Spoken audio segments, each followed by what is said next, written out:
Excuse me. Good evening, everybody. If I could get your attention before we start our meeting, I'd like to welcome Remco Bromlett, our chaplain for the city of Milton, to lead us in invocation.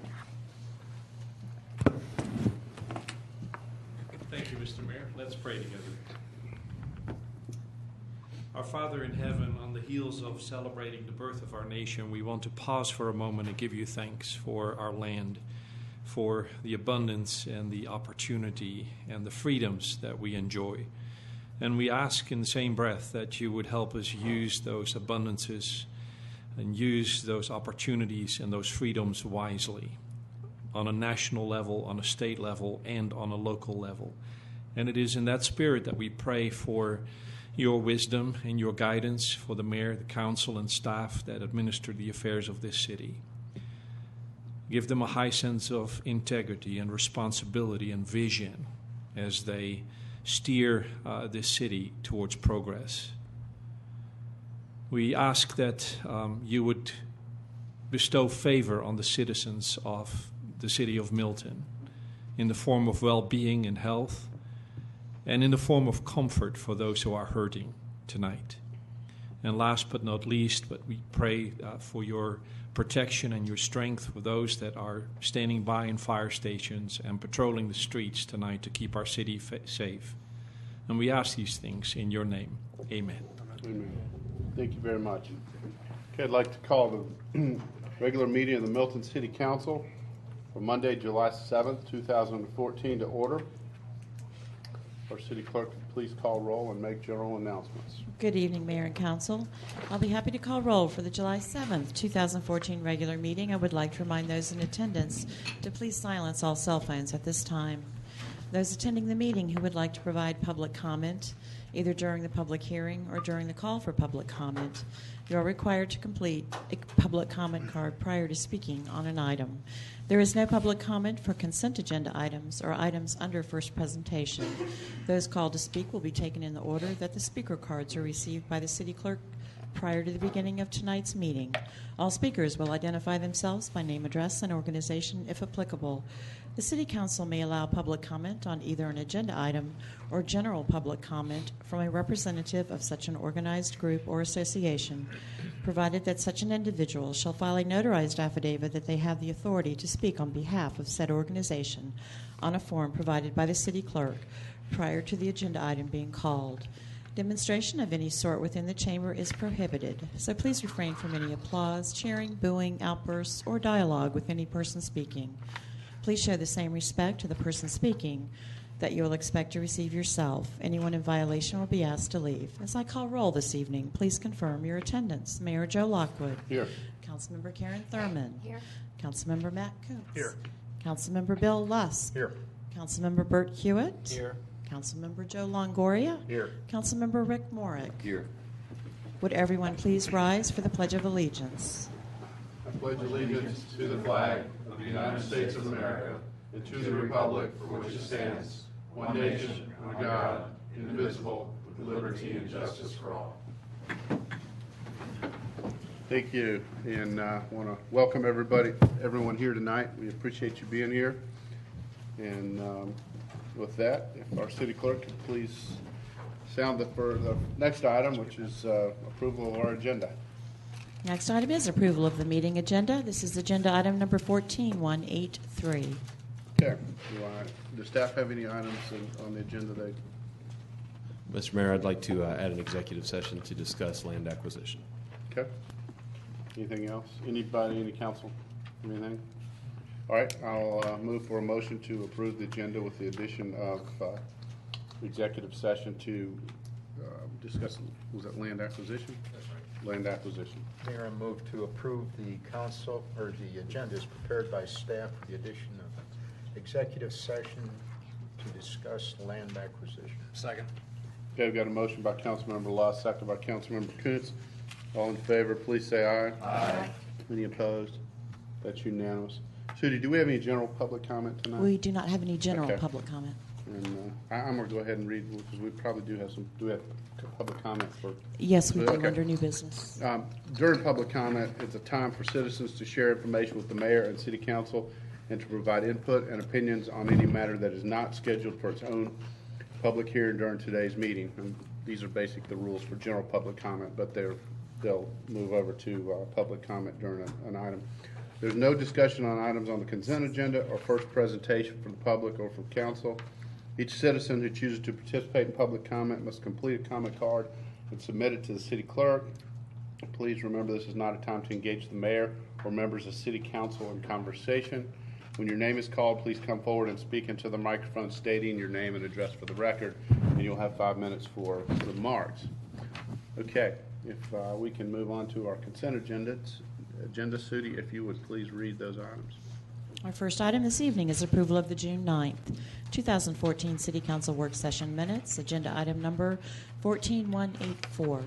Next, approval of an interagency agreement between the City of Milton, Georgia, and the Greater North Fulton Chamber of Commerce, Inc., doing business as Progress Partners, North Fulton, Atlanta, to implement certain economic development-related sections of the strategic plan, agenda item number 14185. Our final consent agenda item is approval of an agreement between the City of Milton and Webb's Edge Ltd. for the production and distribution of ICMA TV to complement ICMA's annual conference. Agenda item number 14186. Okay. Do I have a motion on the consent agenda? Move to approve the consent agenda. Second. Okay, I've got a motion, Councilmember Hewitt, second, Councilmember Longoria. All in favor, please say aye. Aye.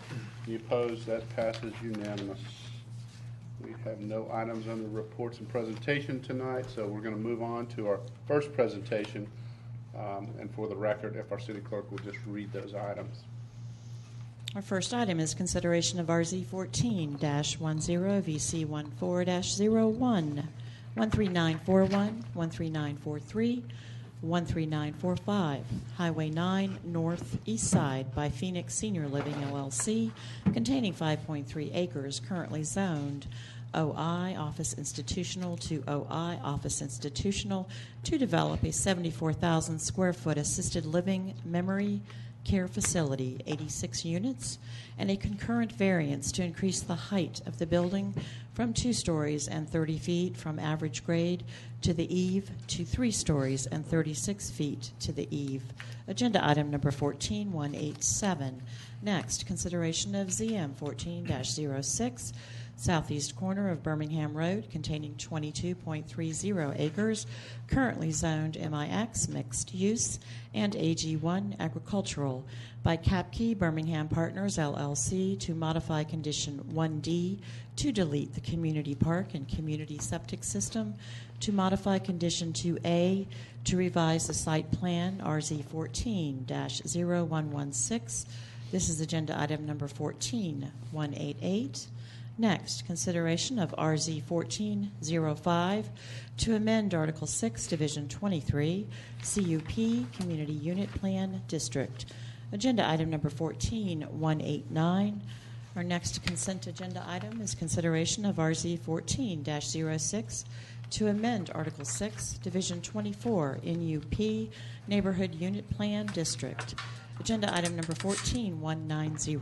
Next, consideration of RZ 14-07 to amend Article 6, Division 13, TR, Townhouse Residential District. Agenda item number 14191. Next, consideration of RZ 14-08 to amend Article 6, Division 4, R2, Single Family Residential District. Agenda item number 14192. Our seventh consent agenda item is consideration of RZ 14-09 to amend Article 6, Division 5, R2A, Single Family Residential District. Agenda item number 14193. Our final consent agenda item this evening is consideration of an ordinance of the Mayor and Council of the City of Milton, Georgia, to establish the ad valorem tax rate of the City of Milton for fiscal year 2014 and for other purposes. Agenda item number 14194. Mayor, I'll move to approve the reading of the first presentation items 1 through 8. Second.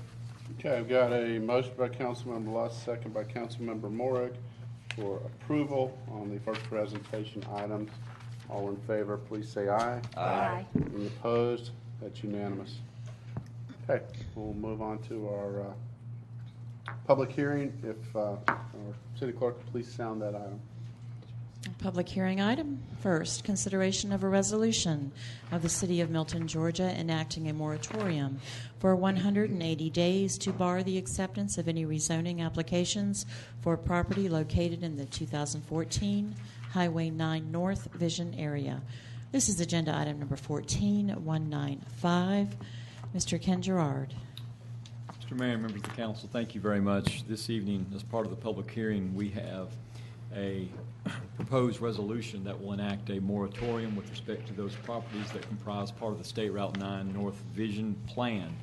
The City Council on June 2nd of this year approved the State Route 9 North Vision Plan, and then because of your concerns that the current zoning code as configured is not going to be equipped to help you and to help staff bring that plan to fruition, on June 9th, we adopted an emergency moratorium with respect to those properties that comprise the property area of the plan. However, we also must then, under the zoning procedures law, have a public hearing, and then if we want to continue the moratorium longer than the 30 days, we need to have that after the public hearing, which is candidly the purpose for the hearing this evening. This moratorium would extend from, candidly, if it is approved this evening, for roughly till roughly January 8th of 2015. The purpose of the moratorium is very straightforward. It is to allow staff to bring forward modifications to the zoning code that will allow the city's vision and the council's vision for the State Route 9 North Vision Plan to be brought to bear. So that's the rationale for this evening's moratorium. Mr. Mayor, it is required that we have a public hearing. At the close of the public hearing later in the agenda, you can then adopt the moratorium if you choose to. Okay. And since we are having a public hearing, do we have any public comment on this item? We do not, sir. Okay. Then I will close the public hearing on this item. And is there any questions from council to Ken or staff? Okay. No hearing. Sudi, if you'll please call the next public hearing item. Our next item is consideration of an ordinance of the mayor and council of the City of Milton, Georgia, to establish the ad valorem tax rate of the City of Milton for fiscal year 2014 and for other purposes. Agenda item number 14194. First presentation was this evening, regular City Council meeting. Ms. Stacy Inglis. Good evening, Mayor and Council. I have a PowerPoint presentation I think David is trying to bring up right now. According to the official code of Georgia, you can go ahead and skip to the next one. There we go. According to the official code of Georgia, 48-5-32, we are required to hold 3 public hearings on the establishment of a millage rate when there is an increase in the tax digest. So the first public hearing is tonight, July 7th. The second public hearing will be held on July 21st. The third public hearing will be held on August 4th, where the ordinance will also be considered for adoption. Tax bills are projected to be mailed on September 1st with an October 31st due date. Go ahead and skip to the next one, Dave. So when you see the words tax digest, please remember that it includes real, personal, and motor vehicle taxes.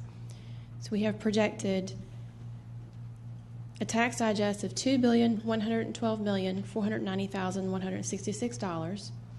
We've not received the final tax digest from the county yet, but those are the projections that they sent to us. Total taxes levied will be almost $10 million. That will be $9,994,191, and that's broken down into property taxes and motor vehicle taxes. Property taxes will be around $9.5 million, and motor vehicle taxes will be around $500,000.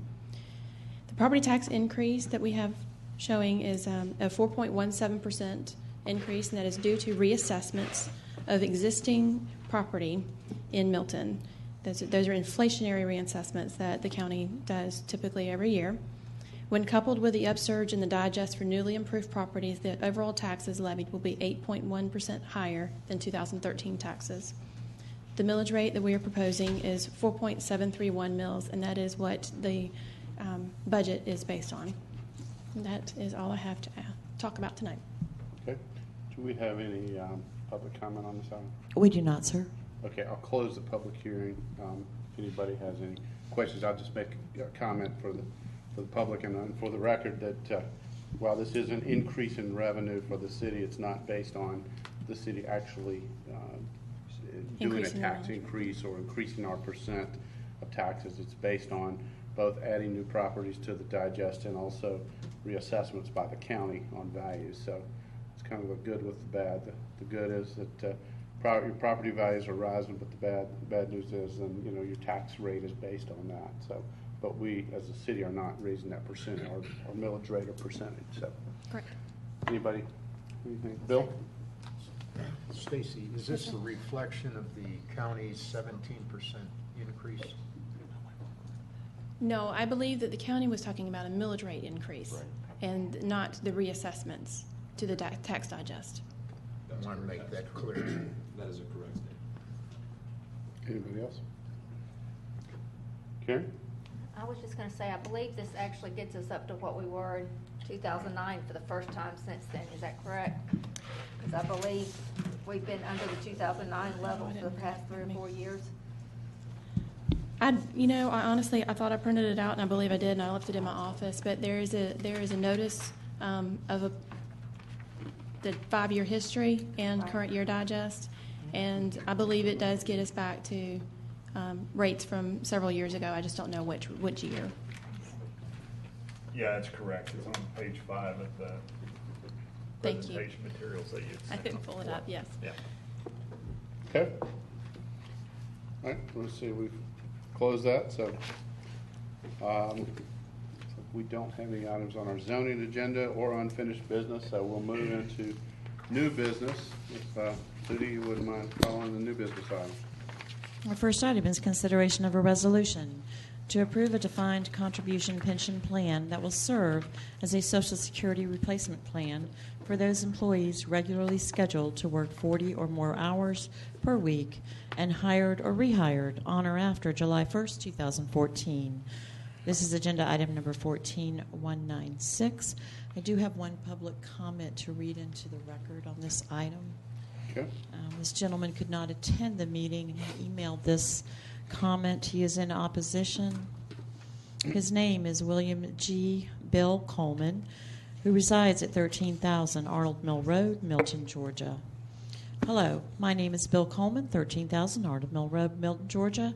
For the purposes of my comments, when I say government, it means all government, federal, state, local, and its employees, even though this comment is specifically for the city of Milton.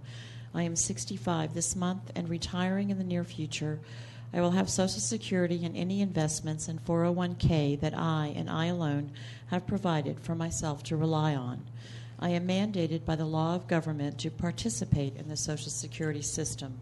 If I do not send part of my pay to the government for the Social Security system, they can take legal action against me up to and including sending me to prison, in other words, at the point of a gun. The City of Milton is proposing to opt out of the Social Security system and provide an enhanced employee retirement system, which will provide much more of a benefit to them than participation in the Social Security system than I am forced to participate in. If the program being proposed were not going to be a much greater benefit for them, then why would they change? How can government opt for a better system than the one they force me to participate in? Because government made the rules and wrote the law exempting themselves so they could opt for something better, a retirement program I cannot have, a better retirement program for them at the taxpayer's expense. If Social Security is deemed good enough for me by my government, why is it then not good enough for that same government? My property taxes will be financing this enhanced government retirement program. This proposal will be much to government's benefit and my detriment. This is not right and not fair to us, the taxpayers that put you in office. We thought you were elected to serve the people, but it appears your proposal here will serve government at the expense of the taxpayers, the very voters that put you in the office of government you now hold. The Constitution guarantees equal rights under the law. Government has found a way to circumvent this by adding exceptions to the laws they make for us, the citizen taxpayers, by adding exemptions deep in the bowels of the complicated laws they pass. This is slowly creating a class difference between the elite government and the common taxpayer. You are, as my biology professor said, slowly boiling the frog so he does not notice until it is too late. Well, I notice government is slowly writing a different set of laws through these exceptions and exemptions, that they are governed by then the laws that we, the people, are governed by. If this trend continues, what set of laws will the people be governed by versus the laws that government is governed by in the future? If this divergence is allowed to continue, how much difference in the laws will there be in 20 years, 40 years, 60 years? Boil the frog. You won't notice. Just because of you, government wrote the law so you could elect to opt out of the Social Security system and provide yourselves an alternate enhanced program at the cost of the taxpayer does not mean you have the moral right to do so. If you do this in the city of Milton, you are simply taking advantage just because you can. Well, I can't avail myself of the same advantage because you hold a gun to my head and say I have no choice but to participate in a system that you deem not fit for you, government. This matter should not be decided by you, government, who have the potential of personal gain from the decision, but by the tax-paying voters who will bear the cost of this greater benefit you are proposing to give government yourself. Do this right. Let the people who will pay for this make the decision. I have only one question for you, Mr. Mayor, and each and every one of the council here tonight, which I and probably a few others here would like to have you answer to us, and that is, if Social Security is good enough for the tax-paying citizens, the voters who put you in government, why is it not good enough for you, government? This is not a rhetorical question, Mr. Mayor. Thank you, Bill Coleman. Okay, thank you. Is that the only public comment you have? That's all, sir. Mr. Sam Trigger. Okay.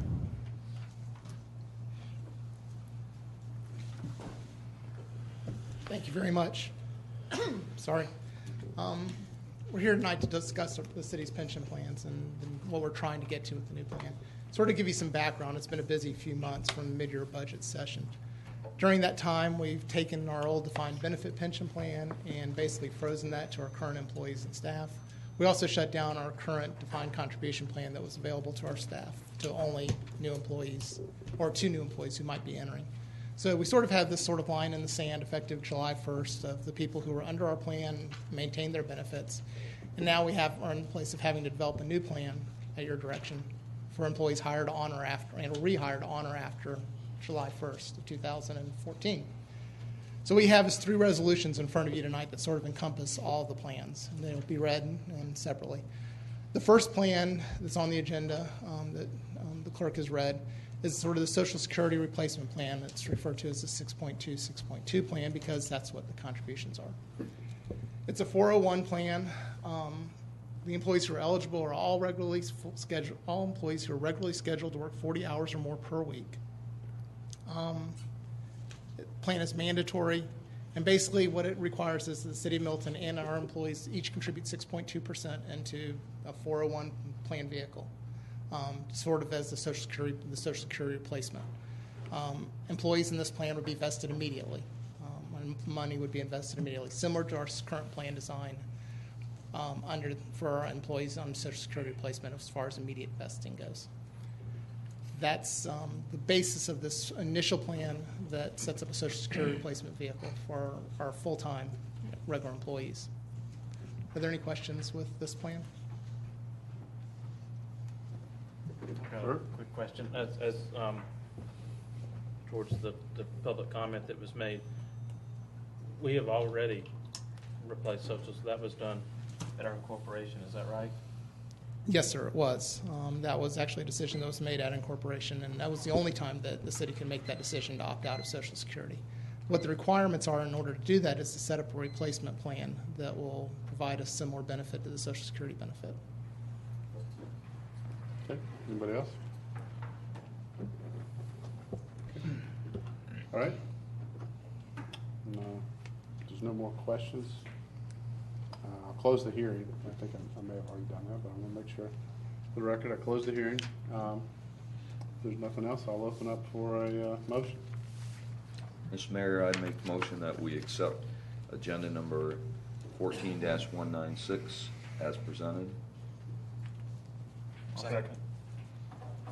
Okay, I have a motion by Councilmember Morrig and with a second from Councilmember Kuntz, I believe. Any discussion? All in favor, please say aye. Aye. Any opposed?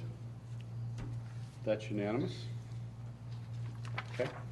And before I ask the city clerk to read the next item, I just want to make a quick statement. Some of you in the audience may have noticed a different procedure where you're having to get checked in here, and just want to clarify that. That's based on a new law that was just passed, and this is not something that the city came up with that we wanted to have extra security or whatever. But if we don't actually limit our access and check for weapons, then legally anybody and everybody can carry a gun into City Hall. And so basically this was not something we put in to make it more difficult to get in, and apologize for any inconvenience. We're just trying to obey the laws above us. So thank you very much. Sudi, if you could read the next item, the business item. The next item is consideration of a resolution to approve a defined contribution pension plan that will serve as a Social Security replacement plan for those employees regularly scheduled to work less than 40 hours per week and hired or rehired on or after July 1st, 2014. Agenda item number 14197. Mr. Sam Traeger. Thank you, and the city clerk pretty much just summed this one up. This is the exact same plan as the first one, although this is designed for part-time employees and is set at the Social Security minimum income replacement, which is 3.75. So this plan only affects employees who are scheduled to work less than 40 hours a week. Everything else remains the same as the plan that you just passed for full-time employees who are regularly scheduled to work more than 40 hours a week. Again, it's based off 3.75% for city contribution and employee contribution. And participation in it is mandatory for all levels of employees because it is a Social Security replacement plan. Vesting, again, is immediate in this plan, similar to the last one. Okay. Any questions? Do we have any public comment on this? We do not, sir. Okay. All right. Joe? Sam, so we define part-time employees, anybody working less than 40 hours a week? Or For the purposes of this, yes, Okay. sir. For the purposes of health insurance benefits and other benefits, it's actually at 30 hours a week. Okay. Anybody who's over that would receive benefits. But for the purposes of this pension plan, we left it at part-time Okay. for 40. Okay. Any other?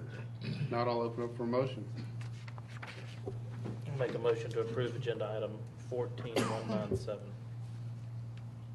Second. All right, I've got a motion by Councilmember Hewitt, second by Councilmember Morrig for approval. All in favor of this item, please say aye. Aye. Any opposed? That's unanimous.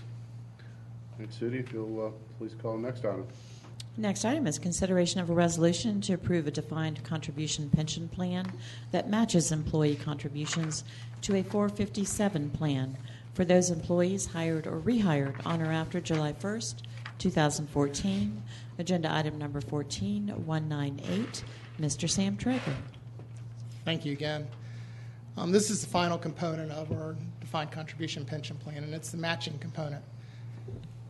Sorry about that. We went out to market and surveyed several jurisdictions. We presented those at work session to you and sort of showed you where we fell in with some of our people who we compete with for our employees. We came up with this design on our matching pension plan. This plan is completely voluntary for the employees. They don't have to participate if they don't want to. But it is, again, only for full-time employees who work more than or scheduled for more than 40 hours per week. Employees would contribute to their 457 account, which is a separate account, any amount that they want. And we'll have those funds matched at a rate of 2% for every 1% that they contribute, to a maximum of 12% of their salary on the city side. So in other words, if an employee contributes 6% into their 457, the city would match that at a rate of 12%.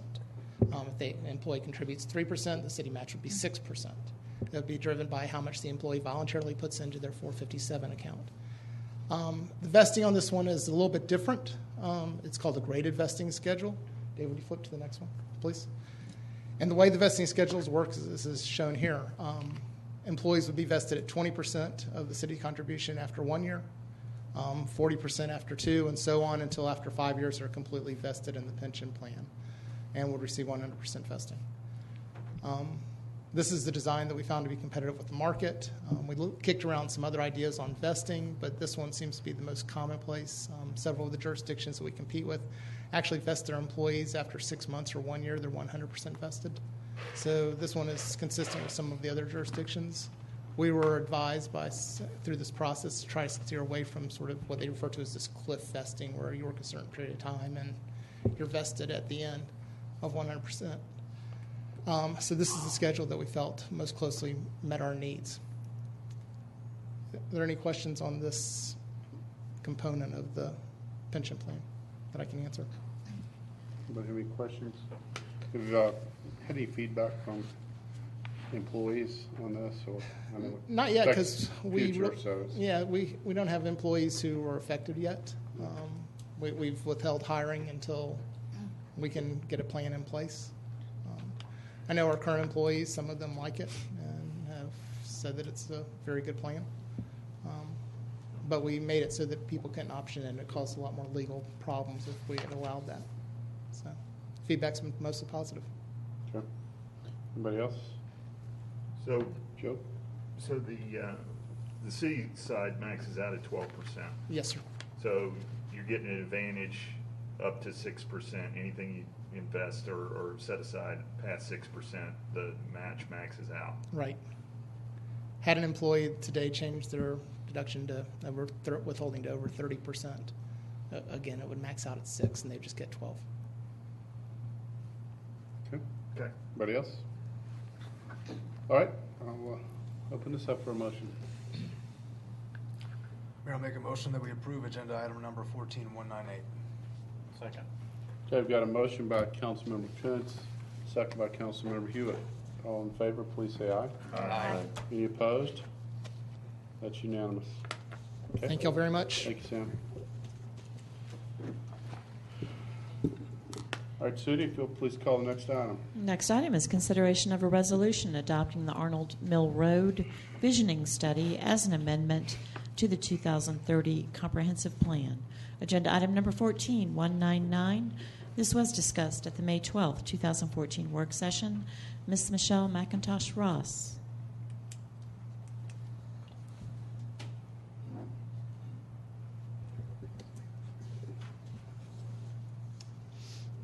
Yes. Good evening. So I'll just give you a brief summary of the Arnold Mill Road Visioning study. If you recall, we had the ARC representative, Andrew Smith, come here and talk at length at the May 12th work session. So I'll just give you a summary here with an overview. We'll talk about the purpose of the study, discuss the key findings with the land use, transportation, and recreation, and then talk about the next steps. Just real quick, why we did this study. We noticed that there were potential growth pressures along Arnold Mill. Of course, because the economy was picking up and all of the development in Crabapple, we had increased inquiries to the planning staff about availability of land along Arnold Mill and possibilities for rezonings and whatnot, and we felt like we needed to get ahead of some of that development pressure and do a plan. Along Arnold Mill, there are multiple jurisdictions in that area. We're close to Cherokee County, is on the border, Roswell, Alpharetta. The actual highway is a state highway. Also, Fulton County Water and Sewer is also involved. As you know, there's no water facilities going north past Ranchette, so any type of development, we would have to have that discussion as well.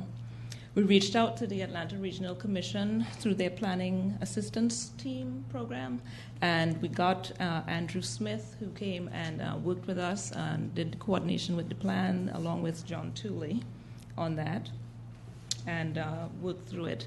And not to mention, in the comprehensive land use plan that we have adopted in 2011, the Arnold Mill corridor had been identified as a future development area with possible non-residential uses, and that we needed a master plan for it. So those are the reasons we proceeded with doing a plan.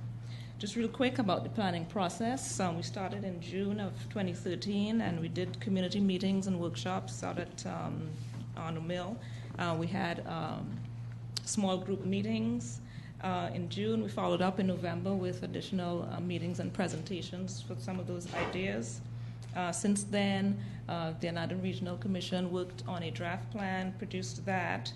We went to the Planning Commission and DRB and work session with the council. Some of the key findings in the plan or from the workshops was to preserve the unique resources along Arno Mill, being the rural character and the natural beauty as well as the historic resources. Folks mentioned that they wanted to avoid stripped commercial, i.e. not having commercial all up and down Arno Mill, or anything that is similar to further south, the Kroger Shopping Center and those types of developments. They were more thinking of a hamlet type of development, some nodal developments in certain areas, and leaving the rest of the corridor to be as is rural character, agriculture, etc. Also, we talked about avoiding the standard subdivision type development model and looking at some creative ways for conservation. And we also looked at the Chadwick landfill, which is on the north end of the study area.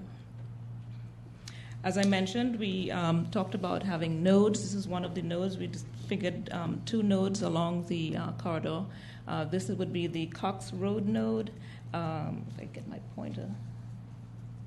And so that would be in the vicinity, this circle, we would be looking at some non-residential uses, some mixed uses, sort of a hamlet development in this area.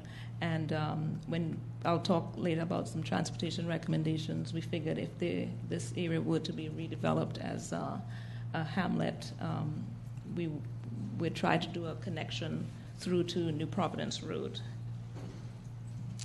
The other node that we discussed was north on Arno Mill, close to the Chadwick landfill. As you know, on the Roswell side, there's some historical commercial uses already, and so we felt like on the Milton side we would complement that. And when I talk more about the potential for the Chadwick landfill, there could be some uses that are conducive for the landfill that would be non-residential and would complement it. Some of the images that the residents preferred on their preference surveys. This is the recommendations as far as transportation. The actual Arno Mill Road was scheduled for a widening, but there's no funding for that project anymore. So we are looking at local measures to improve transportation along that roadway, which would be intersection improvements at Green Road, Ranchette, Sweet Apple, and Lackey, and so on. And as I mentioned, the Cox Road area. These are 2 connections that came up. We did realize that there was a lot of cut-through traffic along Ranchette Road, so we saw that there could be a possible connection north of Ranchette, which would alleviate some of the cut-through traffic. We also looked at that connection at Cox Road, which would allow traffic to go straight to New Providence without going south and then north. As far as recreation, we got ideas from the community about expanding recreation options with multi-use paths and trails, equestrian opportunities, and of course the Chadwick landfill, which is a waste management facility for construction debris, and they're on their last few years of operation, and we did some research as far as what a future use could be, and we took ideas from the community, and we came up with botanical gardens and working gardens, horse trails, dog parks, zip lining, you name it. Of course, that'll be a separate project when we get to it, but we did collect those ideas from the community. The next steps, we went through the Planning Commission and DRB and workshop with the council. And so we're here today for a decision on July 7th. And we will be looking at continuing with a form-based code, as we did with Crabapple. and starting that process as soon as we can. And it being a 3 to 6 month process, conceivably we could be looking at implementing a zoning overlay that would implement the vision of the plan sometime at the end of the year or early next year. So we have a resolution before you to adopt the Arnold Mill Road visioning study as an amendment to the comprehensive plan. Any questions? Okay. Any questions for Michelle? Bert? Michelle, at our work session, I brought a list of some concerns that some residents had. Looked like we addressed some of those concerns, and others we left. Yes, we addressed those. Mm-hmm. That's something too that will be hashed out on a site-by-site basis, when items perhaps come for rezoning or whatever. Can look at it a site-by-site basis, correct? Yes, when we start with the form-based code process, we'll be looking at those parcel by parcel as opposed to the visioning plan, which is just blobs. All right, thank you. Okay. Anybody else? Do I have any public comment on this? We do not, sir. Okay. All right. I'll open this up for a motion then, if no more questions or comments. Mayor, I move that we approve resolution adopting the Arnold Mill Road visioning studies and amendment to the 2030 comprehensive plan, agenda item number 14-199. Second motion. Okay, we've got a motion for approval from Councilmember Longoria, seconded by Councilmember Lusk. Any discussion? Hearing none, all in favor, please say aye. Aye. Any opposed? That passes unanimously, Sudi. If you wouldn't mind calling the next item, Sudi. Next item is consideration of a resolution adopting the State Route 9 North Vision Plan as an amendment to the 2030 Comprehensive Plan. This is agenda item number 14-200. The plan document was approved at the June 2nd, 2014 regular City Council meeting. We do have one public comment. Do you want to take that after? Yeah. Michelle? We'll do the public comment after she makes her presentation. Okay. Ms. Michelle McIntosh Ross. Okay. Just as Sudi said, we have a resolution to adopt the plan, which was approved on the June 7th meeting. As you know, we mentioned when I talked about the plan that we may want to grandfather that section as an LCI through the Atlanta Regional Commission. So it's always better when we have a resolution to submit with the plan. So that's why we put this resolution together to adopt it into our comprehensive plan as officially so that we could try for that LCI grandfathering. Okay. Sudi, if you want to read in a public comment before we... We've got one public comment from Ms. Carolyn Husk.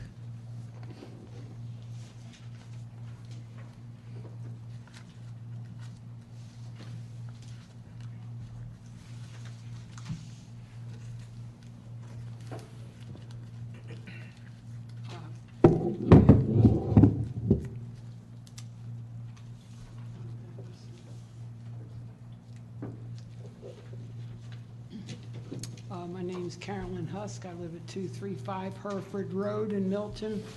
I'm in the 5 acres estate residential subdivision, and I was here at the June 2nd meeting where I opposed it because of the R2 conditional zoning of our subdivision. I'm opposed to withdrawing the 4 parcels along Highway 9 because you're withdrawing them from our subdivision, and I presented 5 pieces of information to you. The original plat with the covenants, the Fulton County records of the zoning, the Georgia state law that grandfathered the covenants in 1993. And now I'm submitting to you when I moved here in 1993, I had my property surveyed, and the Georgia Land Survey had it AG1. I thought it was AG1, and when I initially came to Milton, they had it AG1. And I called, when the guy I thought was building too close to me next door, I called Fulton County and talked to the head guy down there. And within 5 minutes, he said, no, it's R2. I said, well, how long has it been R2? He said, since 1978. So you'll see there, I had the survey done in 1993 and 1998. I found out, so I called the Georgia Land Survey, who told me they were wonderful. I said, you weren't so wonderful. You gave me an incorrect survey. He said, well, what do you want me to do? I said, I paid you several $100s, and I said, I want a correct survey. I said, here's the guy's name, here's his phone number. And by the end of the week, I had a corrected survey.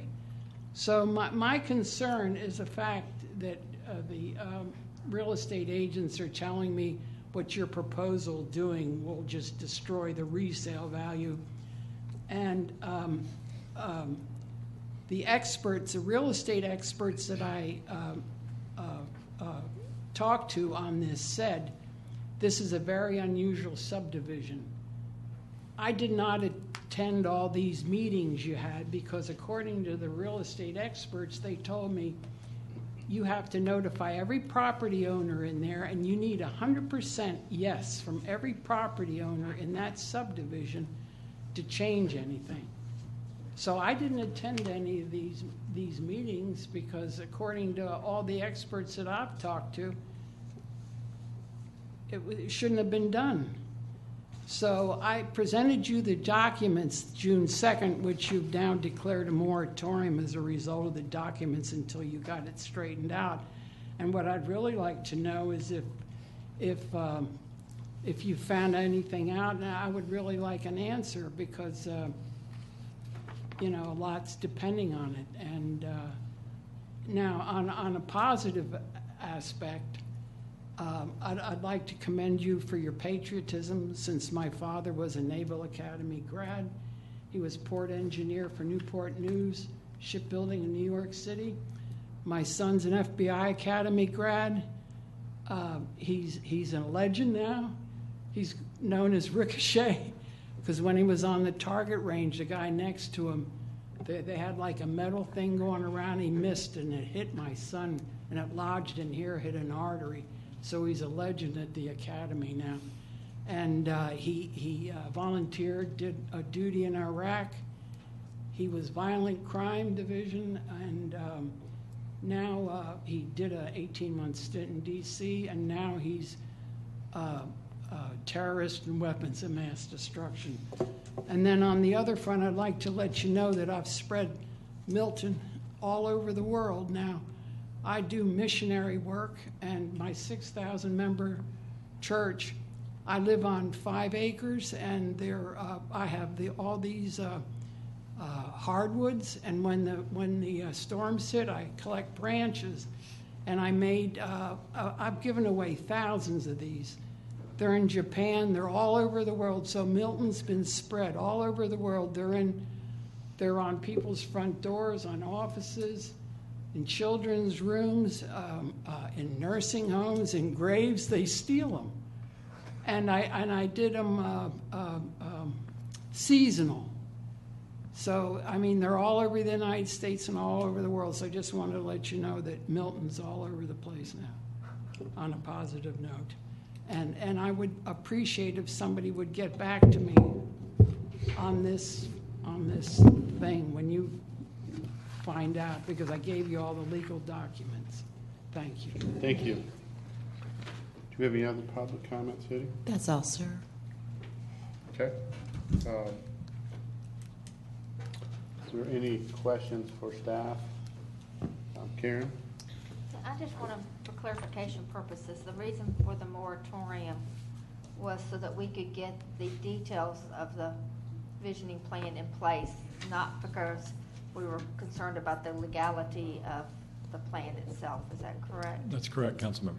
Yes. The other question I would just ask, Ken, I think you did some investigation into the existing covenants.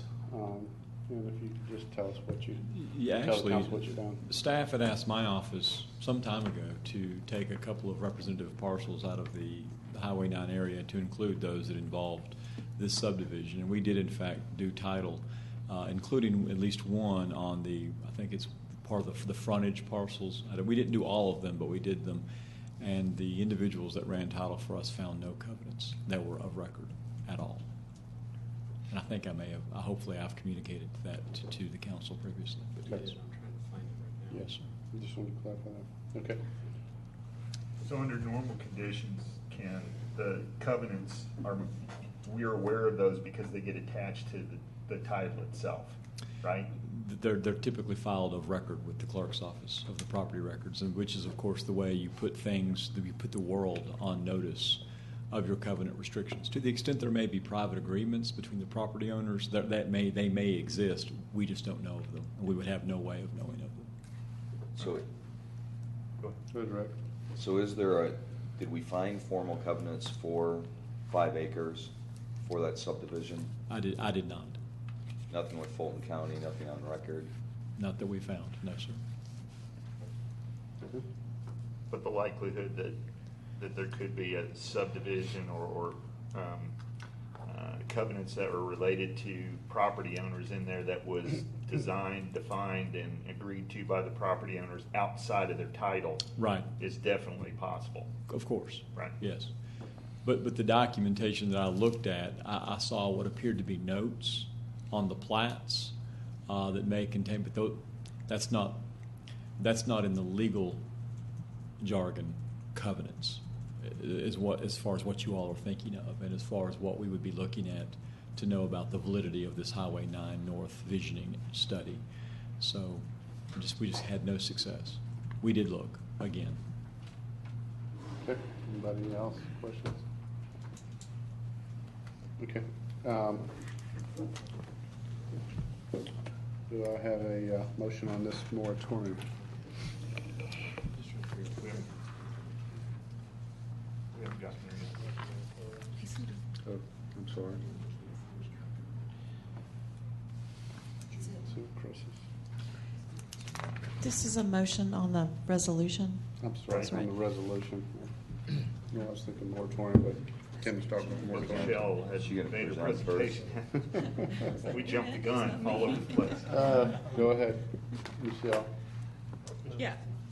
So what we have before you is a resolution to adopt the plan, which we approved last on June 2nd, but we're just adopting by way of resolution to adopt as an amendment into the comprehensive plan. So Michelle, all we're really doing is we're getting our comprehensive plan in line with the work that we've been doing on the visioning studies. Yeah.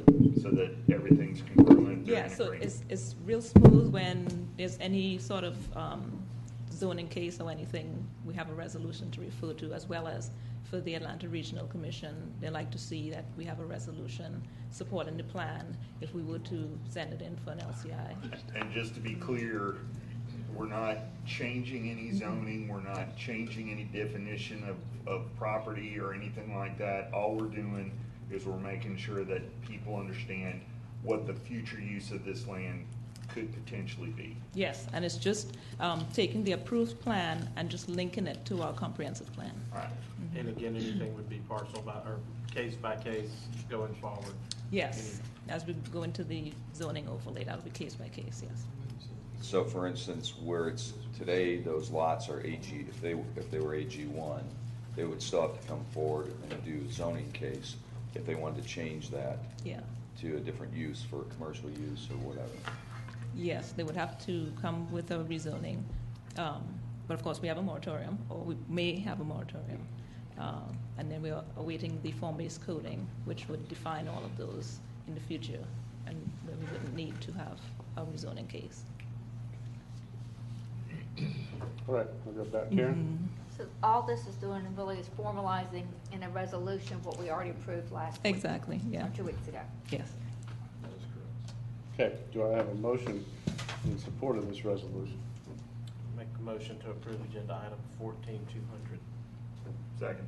I have a motion from Councilmember Hewitt, seconded by Councilmember Longoria. Any discussion? Hearing none, all in favor, please say aye. Aye. Any opposed? That passes unanimously. Thank you. Okay, Judy, if you please call the next new business item. The next item is consideration of a construction services agreement between the City of Milton and Astra Group, Inc. for the renovation of Bell Memorial Park. Agenda item number 14201, Mr. Carter Lucas. Good evening, Mayor and Council. Back in October of 2013, Council approved a master plan for the renovations to Bell Memorial Park. This master plan was intended to reflect a utilization of additional property that was purchased over the past few years to Bell Memorial Park that increased the area from about 18.7 acres up to 32.5 acres. The renovations were to update the fields and facilities that would bring this park into line with current programming and design standards. And to that end, Jim's going to go through just a quick review of the master plan just to show you where we are with that plan.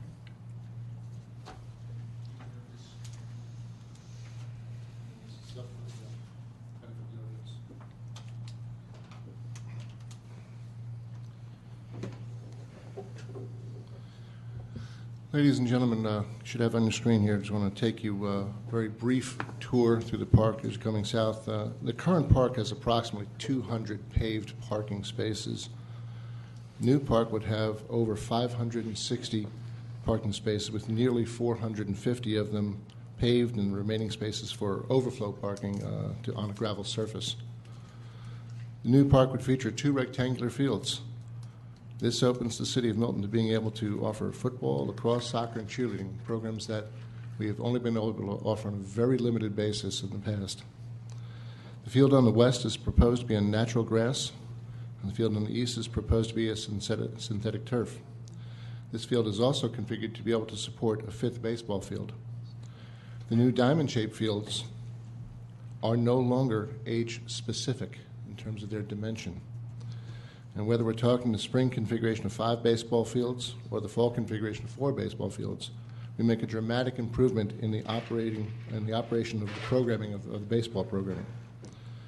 This improvement will improve the number of practices and games that children will have, and by being able to improve the practices and provide more games, will improve the overall quality of the programming.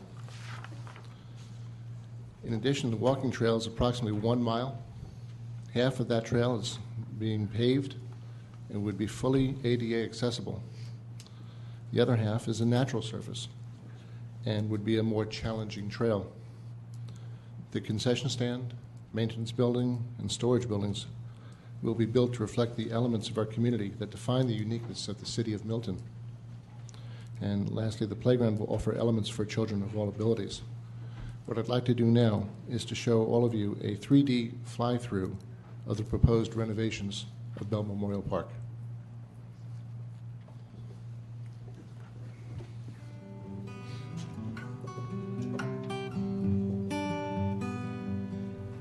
You are now driving south on Bell Park Drive.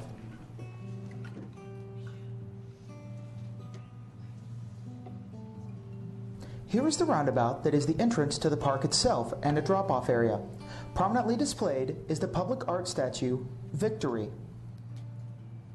This existing parking lot, identified by a rounded corner, will be modified to connect it with the new lot.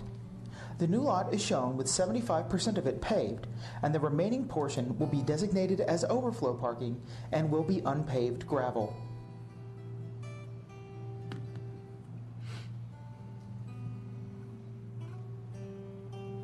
We now approach the entrance of the park. 2 baseball fields can be seen on either side of the entrance. Both fields will be 200 feet from home plate to center field.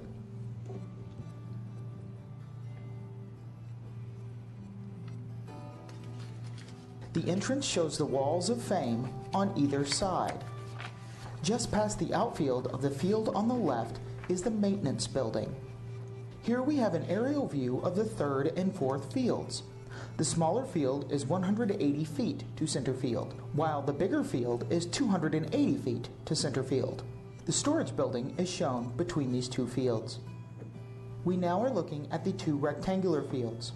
The one on the left is projected to be a natural grass field.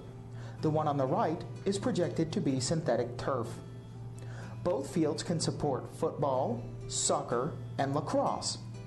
In addition, the field on the right can also function as the 5th baseball field with 200 feet to center field. You are now looking at the 1 mile walking trail. Approximately half of it will be paved asphalt. The other will be natural terrain. The paved portion will allow people in wheelchairs and with strollers to enjoy a walk around the park. The trail will take you to a pavilion at the north end of the 2 rectangular fields.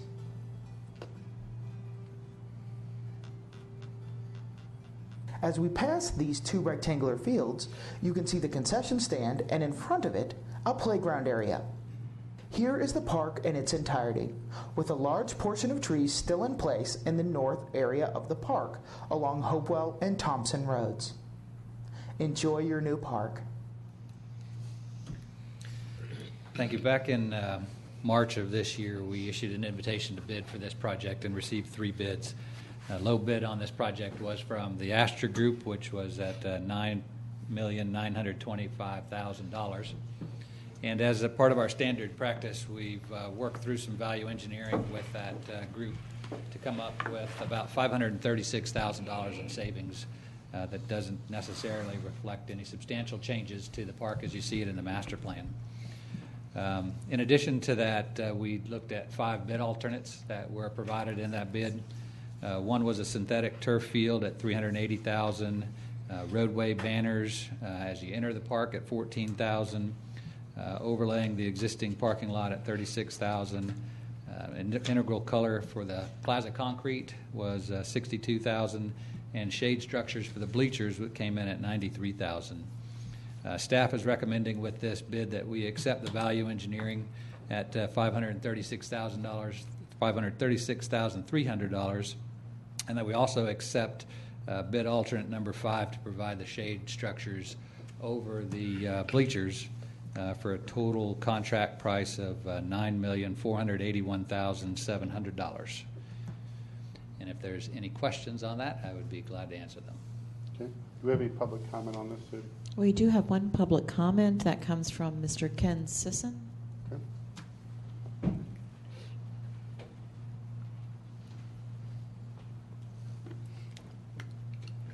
Good afternoon. I'm Ken Sisson. I live at 755 Scotland Well Place in Milton. I'm here on behalf of the Hopewell Youth Association. I'm a longtime board member and current president. I have another board member here with me, Scott Stahusky. Just wanted to make a couple of comments with regards to the opportunities before you. We're obviously very much in support of it. We're very pleased with the city's efforts to expand the park and help us be more efficient in our programming and the services that we provide to the youth of the community as a partner with the city. And we want to thank the Jim and his folks for working with us to figure out how to find us places to play for the year that we're going to be out of the park. We've put a lot of time and effort and energy and investment into the park over the nearly 30 years we've been there, and we're excited to see the huge investment that you guys are willing to make in it, and want to encourage you to move forward and approve what you've got in front of you, so we can get on with building this thing, so we can get on these fields in time for our 30th anniversary at Bell Memorial Park here spring after next. So that's really all I have on thanks a lot. Thank you. All right, any other public comment? That's all, sir. All right, I'll open up either both to Jim or Carter. Any questions or comments from council if you have any? Karen? Yeah, I had a question concerning, I had heard from some of the members of the Parks Committee about their strong feelings about the second field being synthetic turf. Is that still their feeling, or have they decided that it's better for that field to be grass? Well, I think that's still their feeling.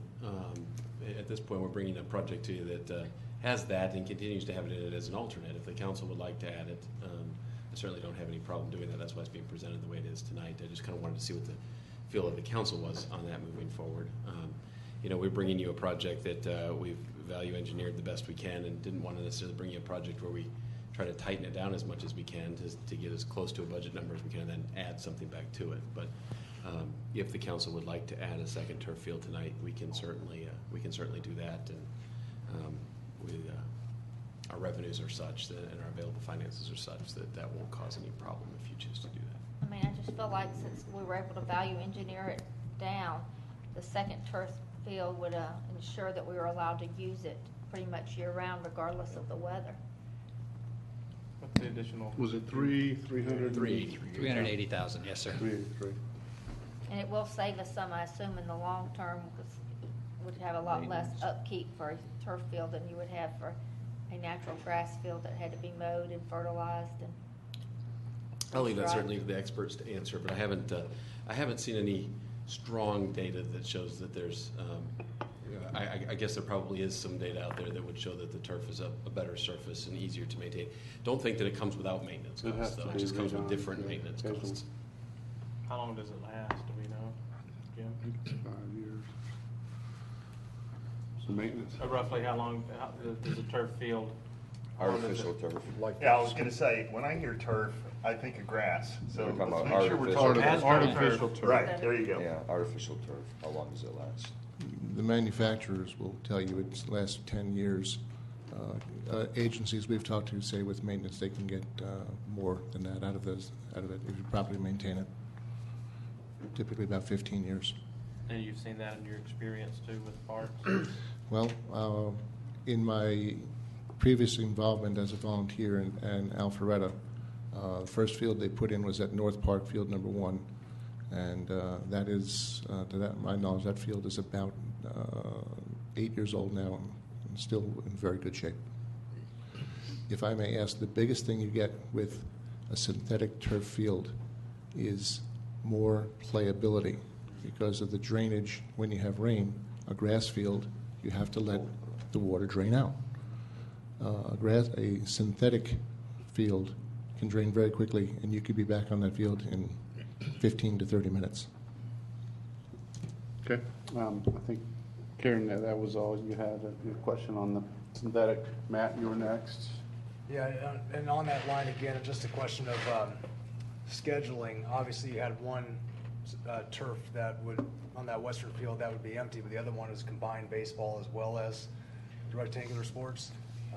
My concern would be capacity as well. You know, obviously we have baseball being played. We have half a field for lacrosse or soccer, et cetera. If we're having that western field rest due to grass conditions, don't we have to let a grass field rest during the summer sometimes? I just wanted to understand that. A grass field? Yeah. Yes, it is advisable to give grass fields time for rest. Right. The baseball season typically slows down in the summer, which is a rest period right now. Right. But other activities could be going on, football and so on and so forth. We are seeing right now with our IGA fields that the heavy usage does cause the wearing out of the grass, and we're replacing large volumes of sod right now. Sure. So my concern again is stating that again, if we have baseball being played on one rectangular field, that leaves less of an opportunity for other sports to have access if the other field is at rest. Keep in mind, we're looking to schedule baseball only during the spring season. Summer and fall and winter, the field would be for other sports. Okay, so that is not correct. That's what I'm saying. What I'm saying is not correct. I believe so, that's correct. But you're not correct. I am not. You're I was not correct, right. you're wrong. I'm wrong on that. Thought you were wrong. I was just checking Yes. to make sure there was capacity basically for rectangular sports. Yes. Even if baseball is being played on that synthetic field. Yes. Okay. Let me make a comment or a question, but obviously that was part of the value engineering. That's a big number. But then again, as some of our councilors brought up, it's a big item too, an important item. Is Carter, how long? It's an add item in the contract. Obviously, there's a point where that has to be decided on, but I'm going to assume it's probably not tonight. Is there a mechanism where if we approve this contract, move forward, but give us some time to explore a little more or amongst the council, and if they want to ask more questions and whatnot with citizens, Parks and Recreation Board members, whatever, can we come back, say 60 days from now or whatever, and take that ad? How long can you hold this? Yeah, how long can Before. how long would that be, in your opinion, that we can? It's going to be towards the end of the mass grading. The grading for that field will be a little bit different than it would be for a natural turf field. So As long as we had that decision prior to the point where we're getting to the final grading, I don't know if 60 days would be the right number, but we can certainly find that out from the contractor as we move forward. I think the most important thing is trying to get these fields under construction so that we can get some of the earthwork done during the summer months. That was kind of my thoughts, but, and again, would council like to do that, to have a little bit of time to digest this, but also be able to add that if you decide to, but not have to make the $383,000 decision tonight? I'm just throwing that out, but anyways, we can chat about that, but all right, I'll go on to more questions. Are there more questions? Bill, did you have one? Yeah, got a couple for Jim. Is the grass fields irrigated? All grass fields would be irrigated, yes, sir. Okay. So that will keep them almost on a par with the synthetic fields as far as upkeep. Well, again, the usage on the field, based upon, it's not just watering alone, it's the actual usage and pounding it takes. Okay, so as it gets worn out, it needs to be replaced. So, yes. Have you checked into replacing a turf field after it's exceeded or reached its life expectancy? Yes, I have. Could you give me some costs on removal and disposal? We have been told that numbers could go as high as $200,000 to dispose of a field because of what the product is made of. And that's just to dispose of it, not to replace it. To dispose of it. Okay. And again, these are things that maybe almost Carter and Jim, and you give us a contract, so these may be things you can bring forward at a fairly soon later date meeting, and give us a quick, maybe a work session or another meeting.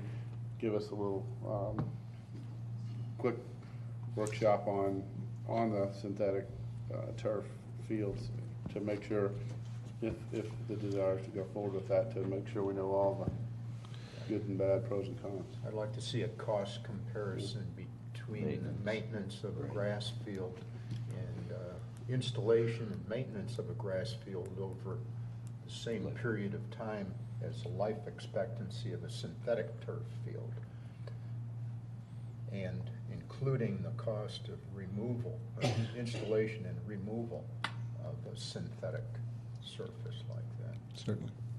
So at the end of life, we know what our ongoing maintenance cost is if it's just regular turf, but then at the end of that useful life, what's it going to cost us to refurbish it?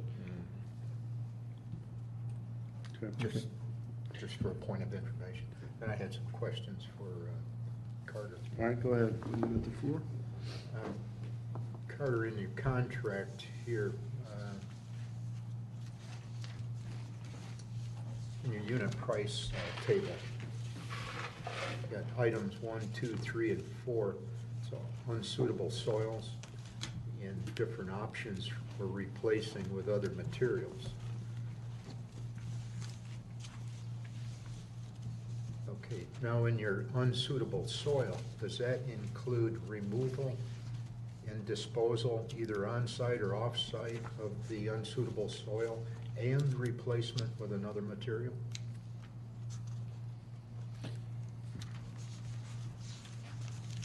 It does. Is that defined here? I don't have that specific language in front of me, but yes, it does. The unsuitable soil would be including removal and replacement. Okay. And going down to your liquidated damages.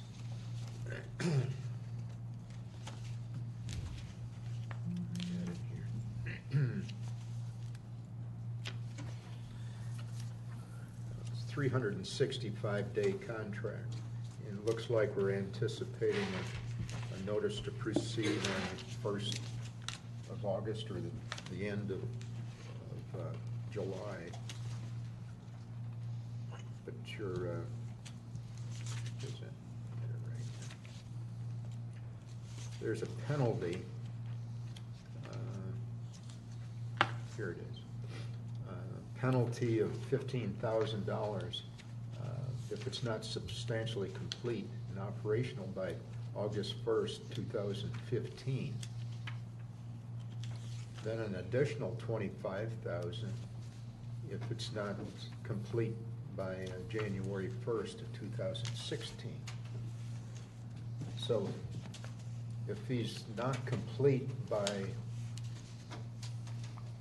August 2nd, say, is he to be charged $15,000 plus a prorated portion of the $25,000? No, sir. It would be the $15,000, and then if he's not complete by the first of the year, it would be an additional $25,000. That reflects costs incurred by the city to utilize additional field space outside of the city. Okay, so these are actual costs? Yes, sir.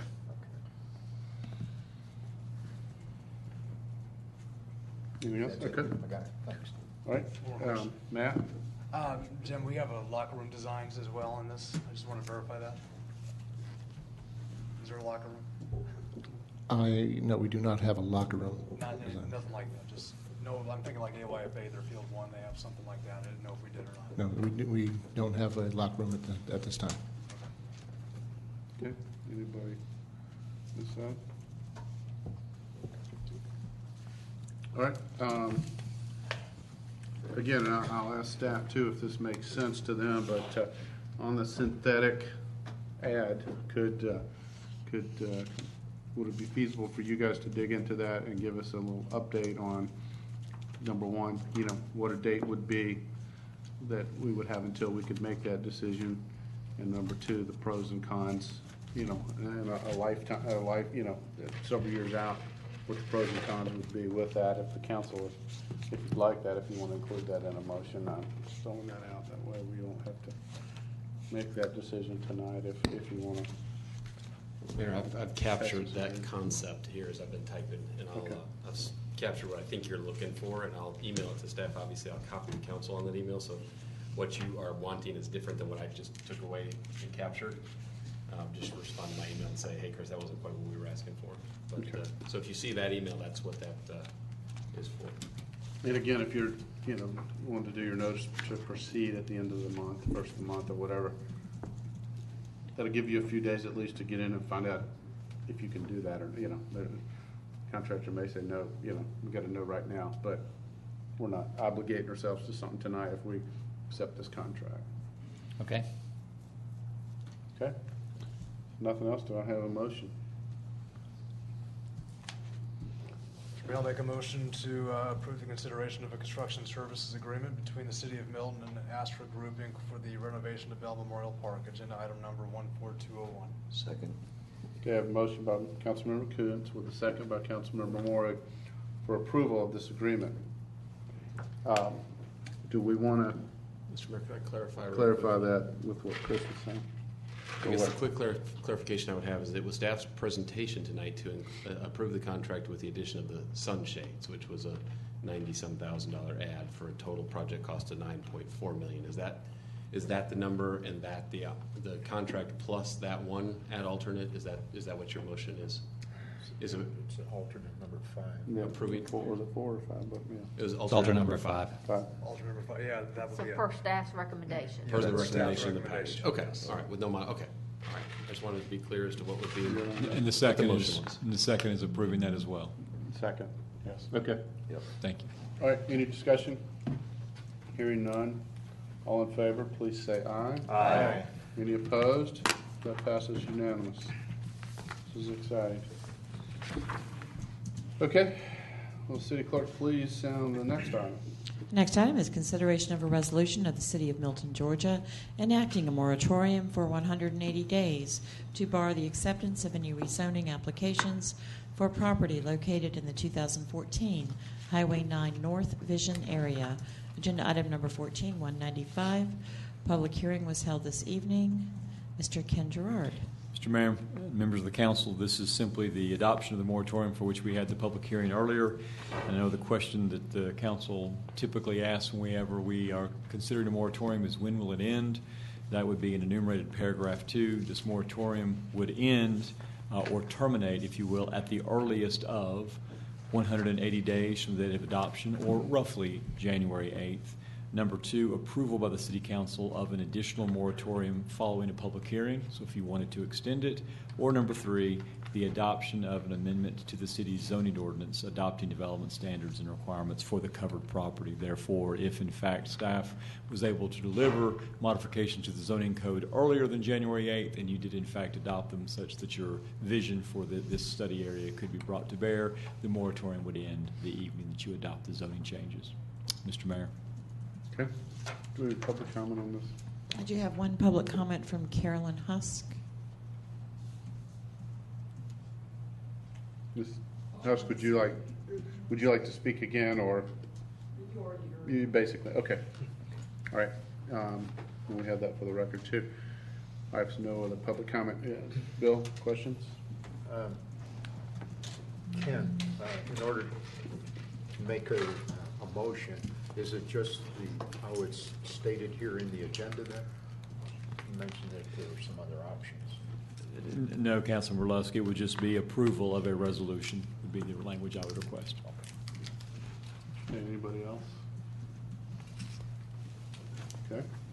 I'll open it up. Bill? Mr. Mayor, I'll move to approve a resolution of the City of Milton, Georgia, enacting a moratorium for 180 days to bar the acceptance of any rezoning applications for property located in the 2014 Highway 9 North Vision area. Second. Agenda item number 14-195. Second. Okay, I have a motion for approval from Councilmember Luss. Second was made by Councilmember Morag. Any discussion? Hearing none, all in favor, please say aye. Aye. Any opposed? That's unanimous. Okay, Sudi, if you'll please call the next new business item. Our last item this evening is consideration of a resolution appointing a member to the Historic Preservation Commission for the City of Milton by appointing a member for District 1, Post 2. Agenda item number 14202. Mayor Lockwood. Okay, this is an item to appoint a member on the Historic Preservation Commission, and I'll turn that over to Councilmember Hewitt as it is his appointment. All right, real quick, since Ken Sisson's in the audience, I want to appreciate, he was my appointee to the HPC, and appreciate your service and what you did for us then. And Joan Borzilleri has agreed to come back on to the Historic Preservation Commission. She served since its inception until a couple of years ago. I think we all know Joan, and she is going to put a lot of heart and effort into it. So I appreciate y'all's approval of Joan. Okay, Matt, you want to make a motion? I will make a motion because I think it's a very good selection. So for the approval of Joan Borzilleri for the Historical Preservation Commissioner for the City of Milton, agenda item number 14202. Second the motion. Okay, I've got a motion from Councilmember Coots with a second from Councilmember Lusk. Is there any discussion? I just want to say, again, back to Ken, thank you for your service, and thanks to Joan and anybody else that volunteers, because that makes a huge difference. So, all in favor, please say aye. Aye. Any opposed? That's unanimous. Okay, we'll move on to reports. Does the council have anything they'd like to report on? I would say that July the 4th, we had a great parade in Crabapple. I appreciate the mayor for not being there so that I could step in and take control. Appreciate you doing that. The weather was beautiful, and we had about, 200 or so people there. It was awesome. Good. And Uncle Sam showed up. Yeah, Uncle Sam was there. Sorry I couldn't make it, but. Yeah. All right, move on to staff, if you've got any reports. Mayor and Council, just a couple of quick ones, and then I'll introduce, we've got one other presentation to make tonight. I think, Mayor, you made reference to it, that a lot of the response and how we're now operating as a city hall is in response to House Bill 60 and the requirements that it places upon local governments and other things in the state with respect to where we cannot allow firearms. City Hall is a place that we're going to try to remain a firearm-free environment, except for those police officers that are trained in capable of carrying them, very similar to how another workplace would try to treat its environment. So we've got a couple of modifications coming. I think actually it's going to serve well to serve our citizens better. I didn't realize it until you look at it on paper, and we're now going to have a single point of entry into City Hall, and really it's probably will keep us from having to reroute people on a more frequent basis. Right now, a lot of people show up and we say, well, you're on the wrong side of the building, you got to go to the other side. Or we walk through the building, neither of which are convenient. So this may actually add to the convenience of it. You will see that there will be screening that occurs. That is a requirement of the new law, is that we offer some type of a screening process. That's what we started to implement tonight. That law went into effect July 1st. So you'll see us conduct council meetings very similar to what you've seen tonight moving forward. And over time, it'll become a no-brainer. It'll just happen. So that's what that's in response to. I want to remind you, and I'll remind you again, now with our new Historic Preservation Commission member, that there will be that person joining the rest of the already existing commission to have a joint work session with the council. I believe we decided July 21st was the right day for that, and we decided if we get a quorum. Okay, we didn't have a quorum on the 14th, so we're trying for a quorum now on the 21st. It'll get better because now we have one more person to poll to make that quorum. So be watching for information on that joint meeting coming on the 21st. There is, for anybody who might have interest, there's a poverty roundtable tomorrow in Johns Creek with respect to North Fulton that we will send representation to be a part of that discussion. And also the North Fulton Partners Council is tomorrow at the North Fulton Chamber of Commerce over at the lunch hour. If you have any questions of me specifically on anything I owe you an update on, I'm happy to answer any of those. As soon as after we introduce our Parks Director, Jim Craig, real quick for one final presentation. And I think he's going to introduce members from the HY. Good evening again, Mayor and Council. For the last presentation for the night, I'd like to bring up a former member of the Historic Preservation Committee and the current president of the Hopewell Youth Association, Mr. Ken Sisson. Please come up.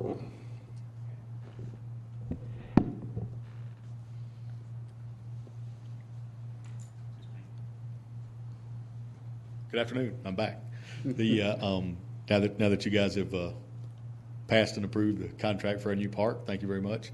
Wanted to make you aware that as part of our agreement as the recreation baseball providing partner for the city at Bell Memorial Park, we have accumulated park reinvestment funds. Now, up to the time this past year, over the 28 some odd years we've been there, I'm told we've done about $250,000 in improvements as we've gone along, and we'll make you aware that we have $100,000 accumulated in that fund that we're going to contribute to the reconstruction of the park.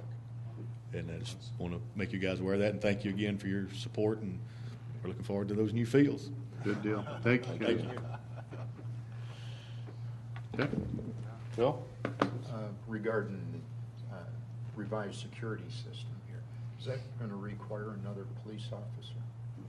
It's going to require a second one here to be able to, during council meetings? No, during the date. There will be a screening requirement that occurs during the day when the building is open. We're still looking at that from a staffing perspective as to whether or not we have availability to do it with an existing staff, or whether I'll have to bring some initiative requests forward later this year. It won't happen outside of the next budget process. So if there is a request for additional equipment or staffing, it'll happen around the October 1st time. And then one other question regarding Bell Memorial.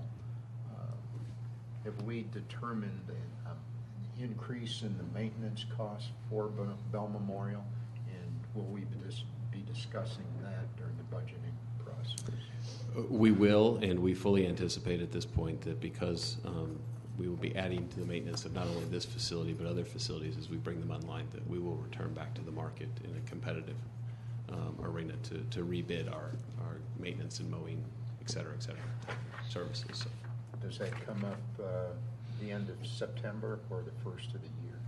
What do we do do you know that off the top of your head? The contract, that provision of the contract, I believe, comes up at the end of the year. Calendar year? Calendar year. Okay. I think calendar year. Well, we won't see. You won't see a need for it until then, yeah. Until next year, anyway. That's right. And there's some pretty good I hate to rely upon rules of thumb for budgeting purposes, but sometimes you do, rely upon other contracts that exist in other places. When you start to program dollars, you make a very good educated guess before your bid comes in to at least get you in the ballpark. And we can estimate that this park, based upon its acreage, we can get pretty close, better than back of the napkin as to what the maintenance costs will be. Well, at least for the next 365 days, we won't be incurring any maintenance costs over there, too. That's correct. With the next early next fall would be the first time outside of the construction project that we would we'd have those costs. Just, Matt? one other question, the presentation on the park I thought was very well done with the aerial view and the description of everything. Is that going to be online for people to see as well? It is, yes. It'll be online. It'll be linkable from our website. We'll put it out by Facebook. We might have already done that. Okay. It is. So I think the answer to your question is yes. Good. Professional actor sounded like Jason. Yeah, it did. I don't know where. Voiceover, whatever. Okay. Anything else? That's all I have today. Okay. Ken, I got a legal question before we move into executive session, which we have to discuss land acquisition. Can we add, just so we can make a statement about existing litigation? Or since we've already put this on our agenda at the beginning of the meeting, I'm fine either way.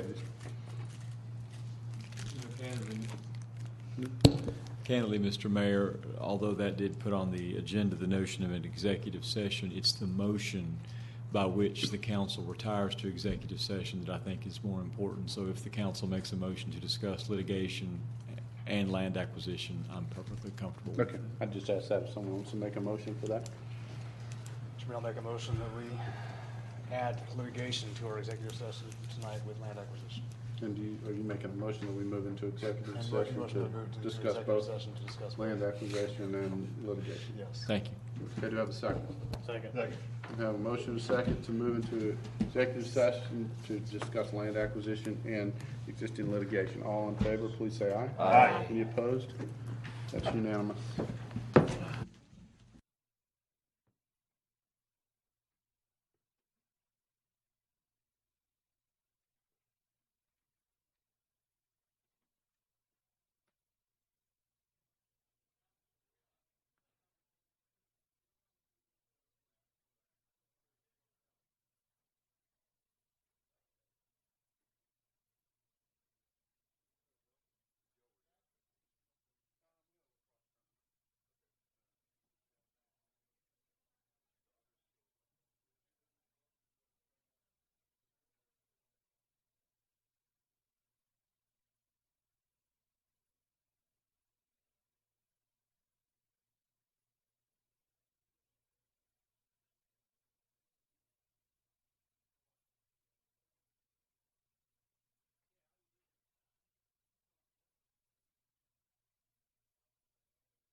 Second. All in favor, please say aye. Aye. Any opposed? All right, City, we unanimously reconvene. I'll move to adjourn the regular meeting. I have a second. Second. I have a motion and a second to adjourn our meeting. All in favor, please say aye. Aye. Any opposed? That's unanimous. Thank you.